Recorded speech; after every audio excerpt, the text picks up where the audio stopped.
Hello, Christina Lynn here, your divorce financial expert. Today we're going to talk about suitcase evidence and proving that you're an unfit mother. Um, that's a really sad topic, really controversial, but I do hear about it frequently. So I thought I would chime in with my opinion on the matter. Um, Not so much as a divorce financial expert, but just based on my own experience. Because this accusation happened to me as well. So I figure I can chime in on that. Um, so how this came up in topic that I thought, "Well, maybe I should talk about this is I had a woman come to me and talk about how she was a stay-at-home mom. They had a baby about 3 years ago, and she's been at home with the baby ever since. And she left her jobs working at home full time. um and when you first have a baby, marriage is stressful because you don't get to spend as much time with your spouse, you don't get much sleep, the house is a mess, your financial life changes, your friends have to kind of change because you're kind of going in different paths at that point. And so having a family, having a baby really changes lives. And marriage, I think, is pretty normal for marriage to change when you have a kid. And so she was thinking that this was just like the normal process of your marriage evolving once you had a baby. So she didn't quite understand like how serious her husband thought things were until she got a phone call from her husband's coworker. And the husband didn't know that the coworker was going to call. Um, and I don't even know if that coworker identified herself to who she was. But I mean, the wife obviously knew that she worked with her husband, but this coworker ended up telling her, "Hey, I just wanted you to know that there's some things brewing behind the scenes that you should know about, and your husband is talking about how he's like gathering evidence against you to prove that you're an unfit mother." Um, which, like, unpacking that statement, that means that he's probably thinking about divorcing her and wants to get custody of the child. Um, Otherwise, he wouldn't go to why else would he be trying to prove that she's an unfit mother if he didn't want custody of the kids? And that could either be because he wants to be the parent, the primary parent, or maybe he doesn't want to pay child support. Who knows? Lots of different scenarios could be going on in his head. But this was, really blindsided this woman that came to me, and she didn't know what to do with it. She was really scared and intimidated, and the financial aspect of it. It's like, oh my gosh, what am I going to do? I can't afford an attorney. I have no income of my own. My husband will find out if I ended up, seeking legal advice. What am I going to do? This is a mess. So that's how this topic came up. And so I thought I would unpack kind of like the whole issue of one parent, and it could be, the woman trying to prove that the husband is an unfit parent as well. Um, what do you do with this? Like, how serious is it? How concerned should you be? What should you do? Um, well, I guess my overall view of this matter, based on my own personal experience of it, I really wish I wouldn't have taken this accusation as serious as I did. I was a stay-at-home mom as well, and I totally freaked out when I found that my ex was kind of planning this campaign against me. And I spent a lot of money in attorney fees. Um, kind of going around the mulberry bush, doing, I don't know, it was an expensive process to kind of like fight these claims and try to prove that I was fit. And then, doing counterclaims saying, well, you're not a fit parent either. It just ended up being not worth all of that time, attorney fees, and the emotional stress that it caused, and all of the other people that it brought into our our dirty laundry. It was not a healthy, good thing. So I'll kind of go through the some more of the on the details, but I think overall, I think it's just used as a scare tactic by one spouse to the other. And I mean, I don't know. I mean, I went through the whole court process several times. So based on my experience, I don't, for my personal case, I don't think that those accusations they that they held much water. Like, yes, he did his best to prove that, but um, it was mostly just empty words and used to really scare me. And they didn't do much else besides that. So, yeah, that's my 2 cents. Um, I think that a big part of it is just that the pain of betrayal that accusation represents. You know, you vowed to be loyal to your husband till death do you part. Um, and then when you hear an accusation like that, it just cuts to the core. Like, hey, I sacrificed, I feel like I sacrificed my career and the best years of my life to stay at home with these kids. Um, and then to hear that you're not happy with that, or like you're not proud of me, or you don't think that I did a good job, um, or, even worse, that you're flipping it around and saying that I'm not even capable of being a good mother or taking care of my kids. I think for me, at least, there really wasn't a worse betrayal that I could have experienced, because that was my life. That was, what I wanted to do with the rest of my life.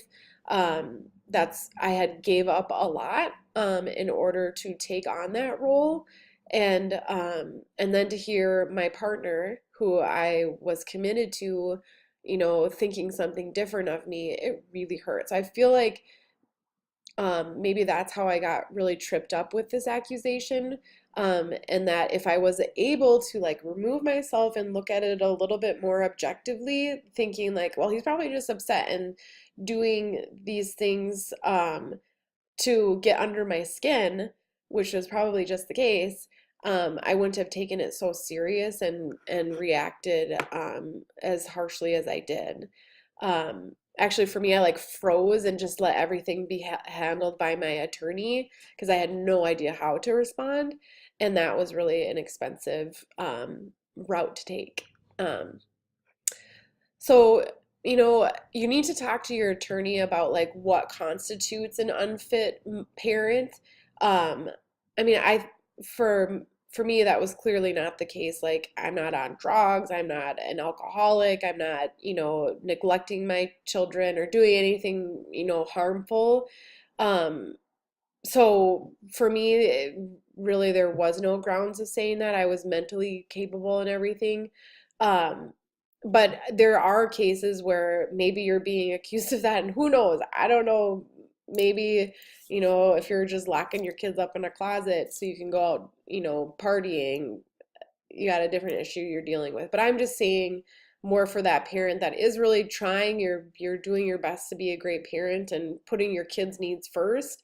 I think being called an unfit mother is or father is unfair.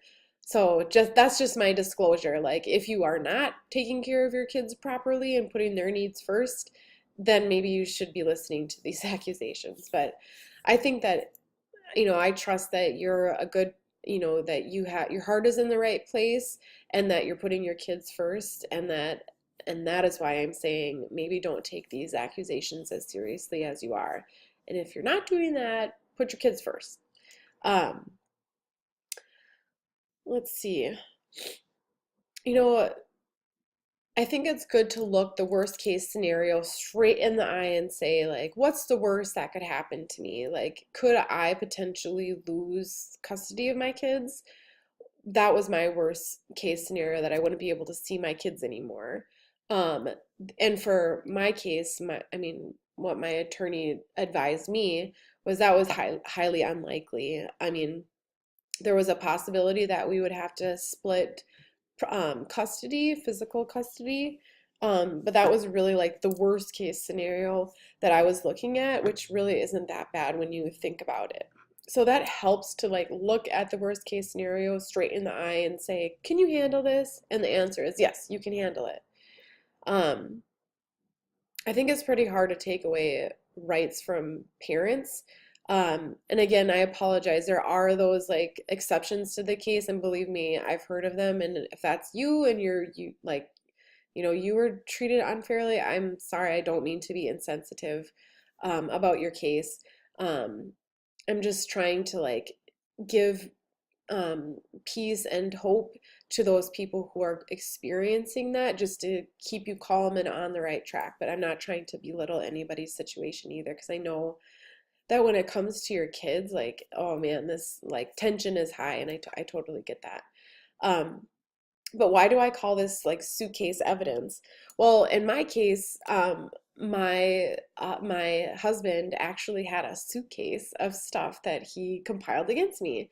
Like he had taken, I used to write in journals, and so he would take my journals or like kind of like little side business projects that I would do. He would kind of collect things like that, mostly my journals, and then he would print off emails that I sent, and he would keep them in a suitcase. And then he also had like video recordings of me, and I don't know, possibly had hired someone to follow me. His brother was um, a private investigator. So that's kind of where my suitcase evidence phrase comes from. And which is, the same kind of thing with what was happening to this woman who approached me saying, like, what should I do? Um, and my answer to her was keep calm and carry on. Keep don't let this get under your skin. Talk to your attorney about this. If it's this serious, you need an attorney, I believe.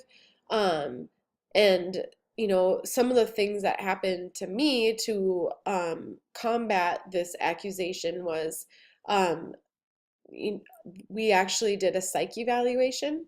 So a psychologist here in our state evaluated both me and my husband to like verify the claims about being an unfit mother. Um, and then he had to agree to it too. So not only like, okay, so if I agreed to do it, then he had to agree as well. So, and that was really telling. I'm actually kind of glad that we went through that psych evaluation because it answered some questions for me. But anyway, that's one possibility that like worst comes to worst, you can go get a psych eval done and like put this to rest. Like, are you really an unfit mother or not? Having that object no subjective no objective third party, the neutral third party, to like come in and as an expert weigh in on the situation, and that can possibly testify in court on the matter, is powerful. So psych eval was really helpful in our situation. Also, have a custody evaluation done. We had two, which was not fun. I think like that was the worst thing I've ever done in my entire life. It was so horrible. Because someone's coming in to like evaluate how you are as a parent, with the potential of like them ruling against you. Oh, it's excruciating, horrible. But anyway, it ends up being a good thing because you have a neutral third party to come in and evaluate, what the children's situation is and who would be, what would be the best fit for the kids. And as long as like the parents aren't crazy, the best thing for your kids is for them to be around both the mom and the dad. So just be yourself, and let that third party expert source weigh in on the matter, because that's going, like, the psych eval and the custody evaluation is going to trump whatever cocked up cooked up, excuse me, um cooked up like threat or accusation that your spouse is um is coming against you with. So those two outside neutral party expert witnesses will speak so much louder than those accusations. Of course, that's expensive and time consuming. So if you think that you can get through the accusations just by like remaining calm and kind of like downplaying it, that's going to be cheaper. But if that doesn't work, that you have some options to go with to help you out with your case. And the good news is justice prevailed in my case, and everything worked out. I'm still the primary parent. The kids see their dad about half the time. Um, Things have really improved since that time. So, God is good and faithful, and, He will never leave or forsake you. And I believe that, these times are really tough that you're in right now, but just keep your chin up and don't respond to like these immature things going on with more immature things, because it just like cooks up the pot to be this wild mess. So really try to just remove yourself from the situation and look at these threats for what they are. And if they are just to get under your skin, it's not really worth responding to. But if they are worth responding to, you have some methods for how to um, approach that. So, um, anyways, the main point I want to leave you with is stay strong. Your kids need you to keep keep your chin up, and um, don't crouch to that level of immaturity that you're being faced with. Your kids really need you to be a steady rock and to rise above these accusations, and just, you know, have integrity. Your kids are watching you, even if they aren't like vocalizing it. They're watching you, and they need you to be a good example for them. We all make mistakes. I mean, I made gads of mistakes in the process, but just do your best and put your kids first and keep your chin up, because you are an overcomer.